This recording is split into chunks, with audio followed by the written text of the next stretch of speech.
Okay, hello students. जैसा कि आपको पता है, आज मैंने आपको, अगर आप ये लेक्चर 22 जून को देख रहे हैं, तो मैंने आज आपको कुछ प्रीपोजिशन के क्वेश्चंस भेजे हैं जो बुक में अवेलेबल थे। ठीक है, मेरा फोकस इस बात पे है कि मैं बहुत ज़्यादा टफ क्वेश्चंस की तरफ ना जाऊं। क्यों? क्योंकि बोर्ड को भी इस बात का अंदाज़ा है कि बच्चों की उतनी रेगुलर पढ़ाई चली नहीं है, तो बहुत ज़्यादा टफ क्वेश्चंस या बहुत ज़्यादा प्रीपोजिशन के फेयर में पढ़ने में, जैसे एडवर्ब वाले कुछ क्वेश्चंस मैंने दिए हैं आपको एडवर्ब प्रीपोजिशन और फ्रेजल के, लेकिन वो प्रैक्टिस के लिए हैं। जो देखना चाहते हैं वो देखें, लेकिन मैं आपको प्रैक्टिस इजी की कराऊंगा ताकि आपको समझ में आए एक्चुअली होना क्या है। ठीक है, तो क्वेश्चन किस तरीके से होंगे वो समझ लेते हैं। डिटेल आपको थोड़ी बहुत शायद पता हो कि 150 क्वेश्चन 1.5 घंटे का समय होगा और 50 क्वेश्चन आएंगे। ठीक, तो हर टॉपिक से, जाहिर सी बात है, किसी टॉपिक से 5, किसी के टॉपिक से 7-8 क्वेश्चन, इससे ज़्यादा क्वेश्चन नहीं होंगे। ठीक है, जो मेरी उम्मीद है वो पेपर का जो मॉड्यूल है वो कुछ इस तरीके से हो सकता है कि 5 प्रीपोजिशन, है ना, 5 कंजंक्शन, 5 फ्रेमिंग क्वेश्चन, ठीक है, 5 टेंस वाले क्वेश्चन। तो ये सेक्शन कितना हो गया? ये सेक्शन 20 का हो गया। ठीक है, और उसके बाद कम से कम 2 या 3, ठीक है, आपको वन वर्ड सब्स्टिट्यूशन, ठीक है, और उसी तरीके से यह मान लीजिए 5 ये मान लेते हैं, और कुछ आएगा आपको अनसीन पैसेज। हो सकता है कि अनसीन पैसेज 1 या 2 आ जाएं, 2 आ जाएंगे तो 20 क्वेश्चन तो इसी में से बन जाएंगे। ठीक, तो इस टाइप से कुछ होगा। तो आज हम लोग प्रीपोजिशन की प्रैक्टिस करेंगे। क्वेश्चन कैसा दिखेगा आपको? क्वेश्चन ऐसे दिखेगा कि मान लीजिए पहला क्वेश्चन है कि द सन राइजेस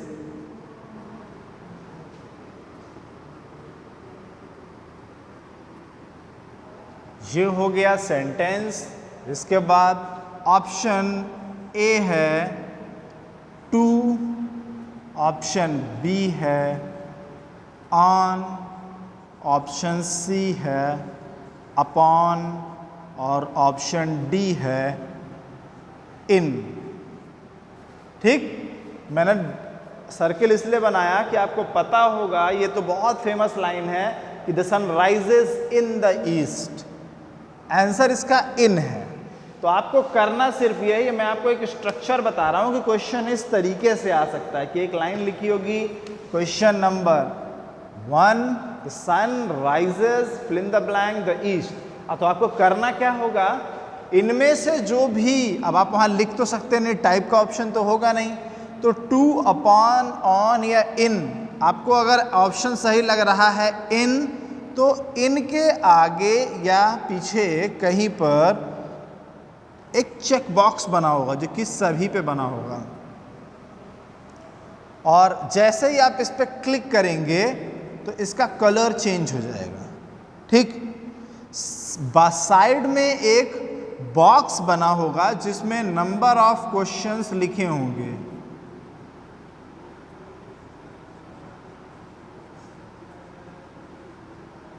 ठीक, यहां से लेके ये अप टू 50 तक, तो ये नंबर ऑफ क्वेश्चंस आपको लिखे हुए हैं। तो आपने पहला क्वेश्चन कर लिया तो ये हिस्सा क्या हो जाएगा? ग्रीन। अगर आपने टिक किया और यहां नीचे लिखा होगा save and exit, save and next होगा कि इसको हम सेव कर रहे हैं और आगे बढ़ रहे हैं। ठीक, दूसरा एक ऑप्शन होगा कि आपने क्वेश्चन देखा, ठीक है, आपको समझ में नहीं आ रहा है कि इसका एक्चुअल आंसर क्या होगा, तो आप क्या किए, आपने किसी पे क्लिक नहीं किया। ठीक, आपने क्या ऑप्शन दबा दिया? नेक्स्ट। तो क्वेश्चन में यहां आपको रेड दिखने लगेगा कि ये क्वेश्चन आपने अभी छोड़ दिया है और आप तीसरे नंबर के क्वेश्चन पर शिफ्ट हो जाएं। तो इस तरह से कुछ आपका पूरा पेपर चलेगा। जो क्वेश्चन आपने छोड़ा है वो एग्जाम के समय के दौरान यहाँ पर कहीं एक 75 मिनट का टाइमर चल रहा होगा, जो कि उल्टा चलता है, यानी कि 75, फिर 74, फिर 73, फिर 72, ताकि वो लास्ट में जब 0-0 हो जाए तो समय खत्म हो जाए। ठीक है, तो कुछ इस तरीके से आपको वो पोर्टल दिखेगा। सारी इन्फॉर्मेशन हिंदी और इंग्लिश दोनों में शुरुआत की दी होंगी, फिर चूंकि अपना पेपर ही इंग्लिश का है तो इसलिए इसमें सारी चीज़ें इंग्लिश में ही लिखी होंगी, हिंदी में नहीं होंगी। ठीक है, चलिए इन चीज़ों को मैं थोड़ा थोड़ा आपको और बताता रहूँगा।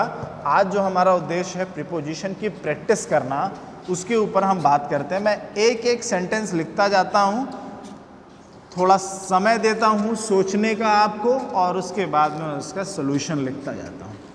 ठीक है, चलिए नेक्स्ट क्वेश्चन देखते हैं। नेक्स्ट है keep looking you find them. Keep looking, ढूंढते रहो, यू फाइंड देम, वो तुम्हें मिल जाएंगे। क्या समझ में आ रहा है? ढूंढते रहो वो तुम्हें मिल जाएंगे, मतलब ढूंढते रहो तब तक जब तुम्हें मिल ना जाए। तो कीप लुकिंग टिल, यहां पर क्या लिखा जाएगा? टिल। तो ऑप्शंस में जो आएगा 4 ऑप्शन, उसमें आपको क्लिक किस पर करना होगा? टिल पर, टिल यू फाइंड देम। ठीक है, और देखते हैं।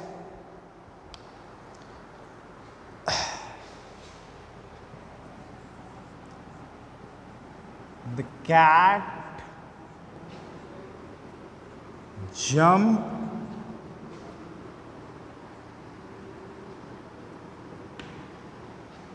the cat jumped up the rat। यहां पर क्या होगा?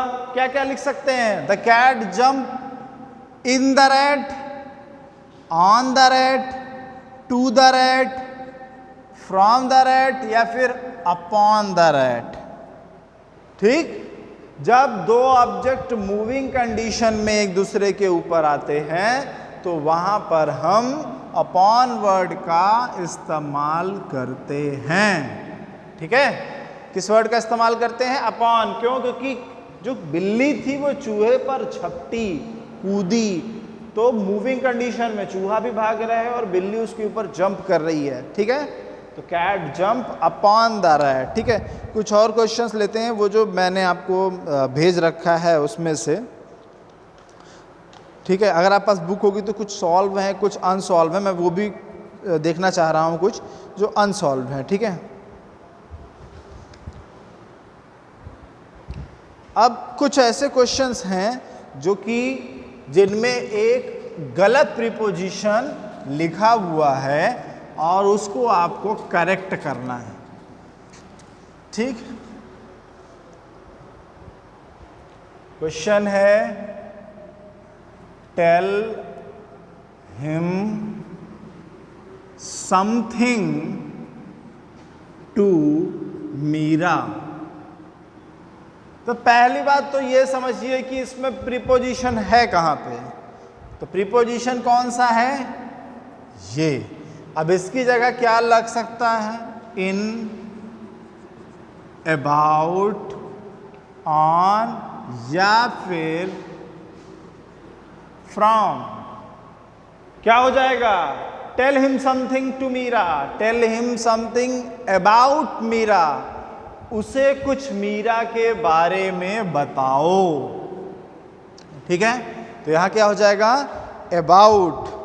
ठीक है, तो इसी तरीके से हम और सेंटेंस देखते हैं। आप एक काम करिए, कुछ प्रैक्टिस कीजिए। आपको जो प्रॉब्लम हो कि कुछ सेंटेंसेस ऐसे हैं जो आपको समझ में नहीं आ रहे हैं, जो मैंने कंटेंट भेजा है उसमें से, तो आप पर्टिकुलर वो सेंटेंस मुझे व्हाट्सएप कर सकते हैं। ठीक है, मेरे पर्सनल नंबर पे कीजिए, ग्रुप में तो ग्रुप तो ब्लॉक है।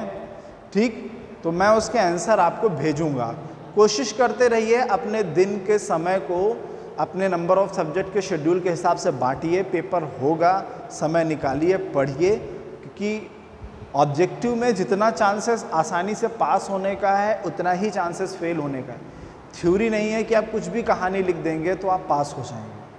तो बहुत ज़्यादा चीज़ें ध्यान देने लायक हैं, सिर्फ मेरे सब्जेक्ट में नहीं, सभी सब्जेक्ट्स में। ठीक है, तो आज के लिए इतना ही। नेक्स्ट क्लास में मैं प्रीपोजिशन ही एक बार और कुछ और प्रैक्टिस करेंगे और उसके बाद हम लोग ऐसे ही 1 बाय 1 डेली कुछ ना कुछ चीज़ें चेंज करते हैं। आज के लिए थैंक यू।